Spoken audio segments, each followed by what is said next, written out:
ദുബായിയുടെ കേരളോത്സവ കാഴ്ചകൾ കാണിച്ചു തരട്ടെ പോരെ. ദേശീയ ദിനത്തിന്റെ ഭാഗമായിട്ട് UAE മൊത്തം ഏകദേശം പറഞ്ഞ 25ഓളം പ്രോഗ്രാമുകളാണ്. ഒരു സ്ഥലത്ത് പൂരം, അപ്പുറത്ത് ഷെരീഫ് കണ്ണൂരിന്റെ നേതൃത്വത്തിലെ കിടിലൻ പരിപാടികള്, KMCCയുടെ പരിപാടി, മറ്റൊന്ന് ഇപ്പുറത്ത് ഇതാ ഞങ്ങൾ ഇപ്പൊ നിൽക്കുന്നത് ഓർമ്മയുടെ പരിപാടിയുടെ പേര് കേരളോത്സവം. ഒരു കടലിളകി വരുന്ന കാണിച്ചു തരണോ? അതാ കണ്ടോ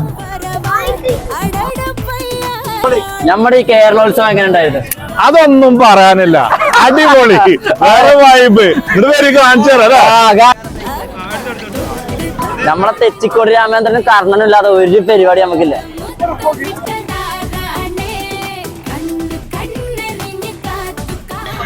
നാട്ടിലെ കുടുംബശ്രീ ഹോട്ടല് എന്ത് ജാതി വൈബാണ് അവരോടെ. മലയാളികൾ ഒരു സംഭവം തെളിയിച്ചുകൊണ്ടിരിക്കുന്ന നമ്മളെ ദുബായിൽ ഇതാ കേരളോത്സവം കൊടിയേറി. ഒരുപാട് കലാപരിപാടികളും പഴയ നൊസ്റ്റാളജിയും